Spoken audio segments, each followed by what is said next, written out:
ॐ भूर्भुवः स्वः तत्सवितुर्वरेण्यं भर्गो देवस्य धीमहि धियो यो नः प्रचोदयात्। जय श्री राम मेरे सनातनी बंधुओं। आइए इस सनातन रूपी वृक्ष के जड़ों को सिंचित करें और इसे पुष्पित और पल्लवित करें और इसे इतना विराट और शक्तिशाली बना दें कि हमारे आने वाले वंशज अपने पूर्वजों पर गर्व कर सकें तथा विधर्मियों से अपनी रक्षा भी कर सकें।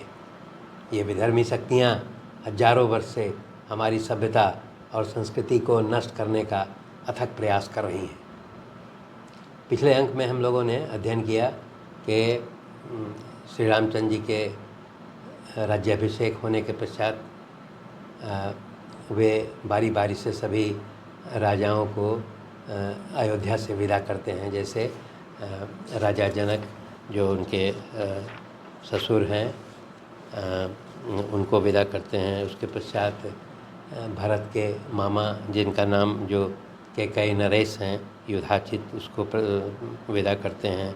फिर काशी के नरेश प्रतर्दन उनको विदा करते हैं। इसके पश्चात सभी वानर जो 20 वानर थे सुग्रीव अंगद हनुमान इत्यादि सभी वानरों को विभिन्न प्रकार के रत्न दे करके विदा करते हैं।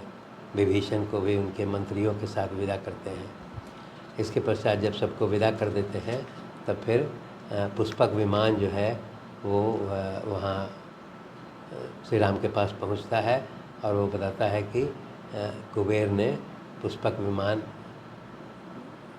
को आप मुझे जो है आप ही की सेवा में रहने का आदेश दिया है। श्री रामचंद्र जी पुष्पक विमान का स्वागत करते हैं और फिर उन्हें आकाश में रहने का आदेश देते हैं और वो बोलते हैं कि जब मेरी इच्छा होगी तब आप चले आएंगे। इस अंक में हम लोग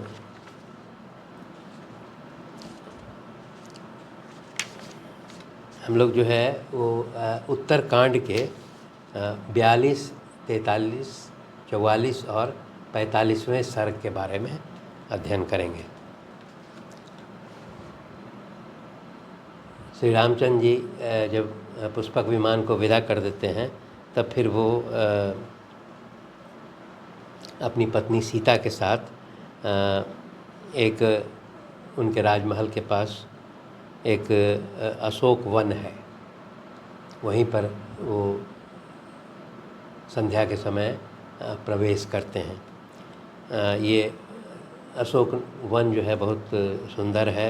यहाँ पर विभिन्न प्रकार के वृक्ष जैसे चंदन, आगुरु, आम, नारियल, कालेयक, रक्तचंदन, देवदारू, इसके पश्चात चंपा, अशोक, पुनांग, महुआ, कटहल, असन तथा पारिजात, लोध, कदम्ब, अर्जुन, नागकेसर, चितवन, अतिमुक्तक, मंदार, कदली और इसी प्रकार बहुत सारे अनार, जामुन इत्यादि वृक्ष उस वन में लगे हुए हैं। इसके वन में जो है वो विभिन्न प्रकार के पक्षी जो हैं वो सैकड़ों प्रकार के पक्षी उस वन में विचरण करते हुए मिलते हैं। इसके अलावा बहुत सारे सुगंधित पुष्प और गुच्छ भी वहाँ पर दृष्टिगोचर होते हैं। वहाँ बहुत सारी बावड़ियाँ हैं, तालाब हैं जिसमें कमल और कुमुद के फूल जो है वो खिले हुए दिखाई पड़ते हैं। वहाँ पपीहे और तोते और हंस और सारस इत्यादि पक्षी भी विचरण किए हुए दिखाई पड़ते हैं। अशोक वन में पहुंच करके वहाँ श्री राम जो है वो एक सुंदर जो आसन है उस पर बैठते हैं और वहाँ पर वो सीता जी को वन से एक अपने हाथ से एक मधुर पेय जो है वो सीता जी को पिलाते हैं। वहाँ जो है बहुत सारी सुंदरियाँ और किन्नर जो है वो नृत्य भी वो करते हुए दिखाई पड़ते हैं। इस प्रकार वहाँ सीता जी और रामचंद्र जी जो है उस वन में विहार करते रहते हैं। इसी प्रकार श्री रामचंद्र जी का वो दैनिक कार्यक्रम होता रहता है और काफ़ी समय इस प्रकार व्यतीत हो जाता है और उसके पश्चात शिशिर ऋतु का आगमन हो जाता है। श्री रामचंद्र जी जो है वो अपना जो उनका नियमित कार्यक्रम इस प्रकार था कि दिन के जो पूर्वाह्न वाले भाग में जो है वो धर्म के अनुसार धार्मिक कृत्य करते थे और शेष आधे दिन जो है वो अंतपुर में रहते थे। और उसके पश्चात संध्या में जो है वो सीता जी जो है वो संध्याकालीन देव पूजन और सासुओं की सेवा शुश्रूषा किया करती थी। तब यहाँ पर दिखाया गया है कि इसी तरह कुछ जब समय गुजर गया तब श्री रामचंद्र जी जो है वो अपनी पत्नी सीता में गर्भवती होने का चिन्ह देखते हैं और उसके पश्चात वो सीता से बोलते हैं कि अब ऐसा प्रतीत हो रहा है तुम्हारे गर्भ से पुत्र प्राप्त होने का समय आ गया है, इसलिए श्री राम जो है वो सीता जी से पूछते हैं कि बताओ तुम्हारी क्या इच्छा है, मैं उस इच्छा की पूर्ति करूँगा। यहाँ पर सीता जी जो है बोलती हैं कि मेरी इच्छा है कि मैं उस तपोवन वन में कुछ दिन व्यतीत करूं जहाँ के गंगा तट पर रह करके फल फूल खाने वाले जो तेजस्वी महर्षि है निवास करते हैं उनके समीप मैं रहना चाहती हूँ। इस प्रकार सीता जी जो है अपनी इच्छा जाहिर करती हैं।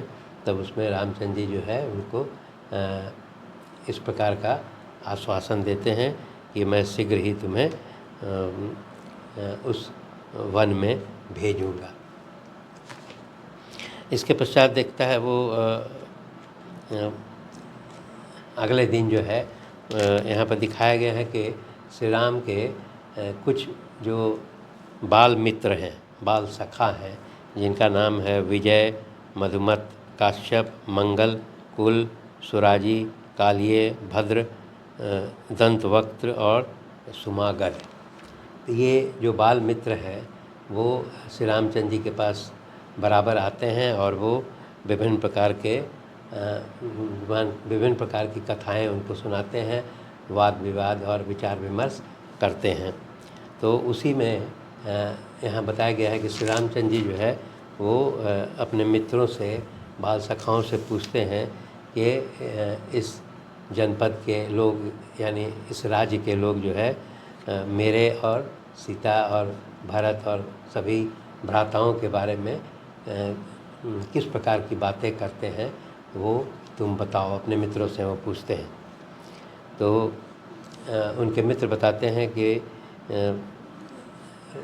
जितने भी अयोध्या के नागरिक हैं वो आपके बारे में तो खूब अच्छी अच्छी बातें कहते हैं और वो कहते हैं कि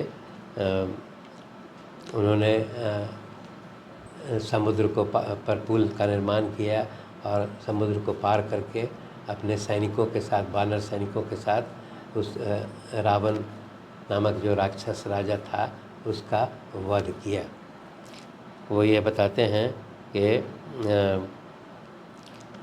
इतना तक तो लोग ठीक बताते हैं जनता नागरिक लोग, परंतु उन्हीं मित्रों के द्वारा ये बताया जाता है कि उन मित्रों ने सीता के चरित्र को लेकर के वो भी बातें करते हैं। वो ये कहते हैं कि पहले श्री राम जी की पत्नी सीता को जो है रावण अपने गोद में बैठा करके अपहरण करके ले जाता है और फिर वहाँ लंका में अपने अंतपुर में रखता है और इस प्रकार वो राक्षसों के नियंत्रण में बहुत दिनों तक रहती है। इसीलिए वो इस प्रकार की बातें करते हैं कि फिर भी श्री राम जो है उन्होंने सीता के चरित्र पर शंका नहीं किया और उसको अपने घर में रख लिया है। वो बताते हैं कि जितने इस जनपद की जनता है वो कहती है कि अब हमारी पत्नियां भी इस प्रकार का व्यवहार करेंगी, क्योंकि राजा जैसा व्यवहार करता है उसी प्रकार का व्यवहार जो है वो राज्य की जनता भी करती है। जब इस प्रकार का वो मित्र लोग जो है श्री रामचंद्र जी को बताते हैं, तब वो सभी मित्रों से पूछते हैं कि क्या यह बात सही है। तब सभी मित्र उनके कहते हैं कि ये बात सही है।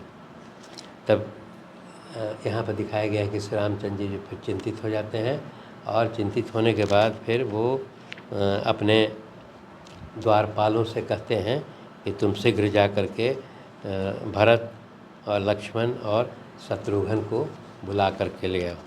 द्वारपाल जो जाते हैं वो बारी बारी से सभी लक्ष्मण, भरत और शत्रुघ्न तीनों को इस प्रकार की सूचना देते हैं कि श्री रामचंद्र जी आपसे मुलाकात करना चाहते हैं।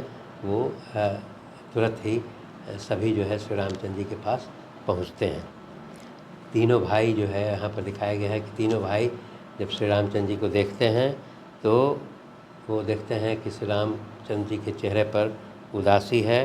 वो इस प्रकार लगता है जैसे कि चंद्रमा पर ग्रहण लग गया है और संध्या काल का जैसे सूर्य होता है जिसकी प्रभा जो है वो शून्य हो जाती है, उस प्रकार का चेहरा जो है देखते हैं। और तीनों भाई जो है वो श्री रामचंद्र जी के आँखों में आंसू भी देखते हैं। श्री रामचंद्र जी जब तीनों भाइयों को बोलते हैं कि मैं तुम लोग को एक ऐसा कार्य देने वाला हूँ जिसका तुम्हें पालन करना है। वो अपने भाइयों से बताते हैं कि मेरे राज्य में पूरे जनपदों में पूरे नागरिक में इस प्रकार का जो है अफवाह फैला हुआ है कि सीता के चरित्र के बारे में इस तरह का वाद विवाद होता है। वो बोलते हैं कि इस प्रकार की बात सुन कर के मेरा हृदय विदीर्ण होता जा रहा है। मैं इक्ष्वाकु वंशी कुल में उत्पन्न हुआ हूँ और उसी प्रकार सीता भी जो है वो महात्मा जनक नामक उत्तम कुल में उत्पन्न हुई है। परंतु इस प्रकार का अगर जनता में विचार विमर्श हो रहा है तो ये हमारी प्रतिष्ठा के खिलाफ है। तो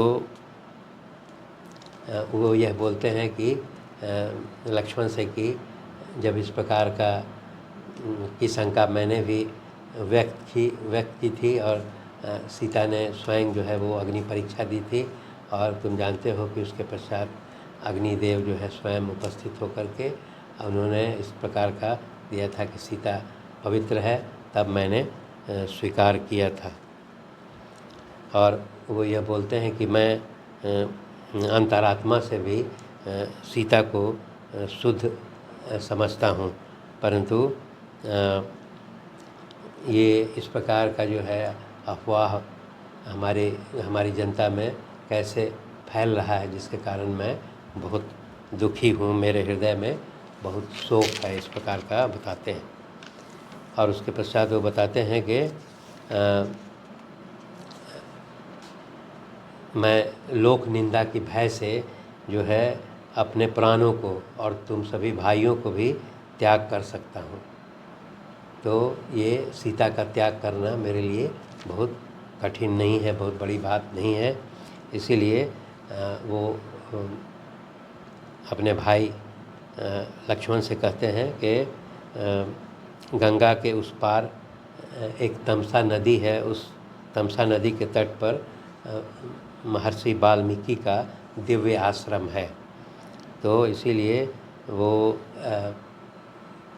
लक्ष्मण जी को यह आदेश देते हैं कि तुम सीता को जो है उसी वाल्मीकि आश्रम के निकट जो है वन में छोड़ करके चले आओ। वह यहाँ तक कहते हैं कि लक्ष्मण को कि मैं तुम्हें अपने चरणों और जीवन का सौगंध देता हूँ कि मैंने जो यह निर्णय किया है उसके विरुद्ध जो है तुम कोई विचार नहीं करोगे। इस प्रकार का वो श्री रामचंद्र जी सौगंध दे करके लक्ष्मण जी को बाध्य करते हैं। वह कहते हैं कि अगर तुम मेरा सम्मान करते हो और मेरी आज्ञा में रहना चाहते हो तो अब सीता को यहाँ से वन में ले जाओ और मेरी इस आज्ञा का पालन करो।